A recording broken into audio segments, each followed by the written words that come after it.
Bienvenue sur Geeklick. Aujourd'hui on parle d'une série culte, Buffy. Non, X-Files.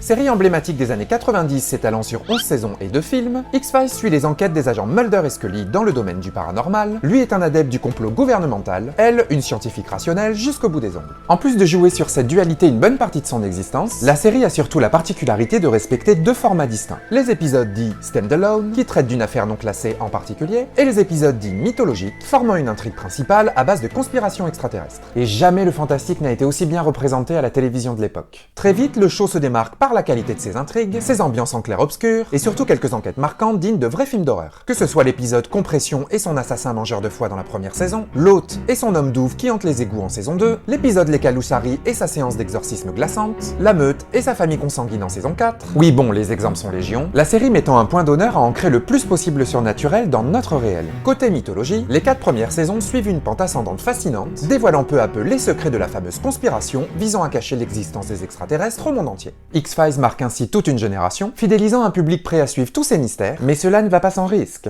Car au bout d'un moment, le spectateur ressent le besoin d'être récompensé pour ses efforts. Mais trop de nouvelles questions se posent une fois les premières réponses données, et la série entre dans un cycle sans fin à partir de sa 5e saison, où l'intrigue semble se complexifier plus que nécessaire. Même si tout n'est pas mauvais au cours des saisons suivantes, mais certains chapitres mythologiques deviennent vite indigestes.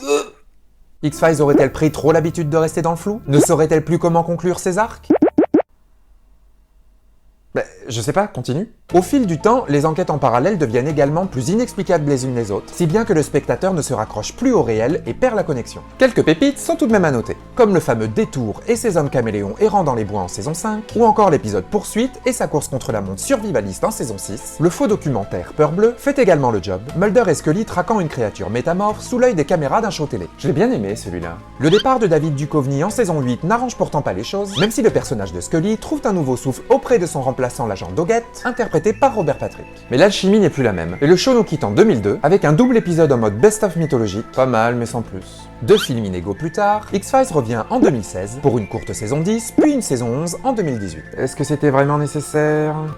Pas vraiment. Malgré le retour des acteurs principaux, plus grand monde n'y croit. La série abusant des twists les plus rocambolesques possibles, quelques trouvailles sympathiques du côté des stand-alone, mais rien de bien folichon. C'est ce qui s'appelle être victime de son propre succès? Dépassée par son temps, X-Files a donc fini par se cannibaliser elle-même. Les séries comme Homeland, Mr. Robot ou encore Black Mirror n'ont pas attendu pour prendre la relève. Bref, sans doute est-ce une question d'époque, tout simplement. X-Files aura quand même marqué l'imaginaire collectif, dont le mien parce que j'étais complètement fan, et restera certainement très longtemps gravé dans les mémoires.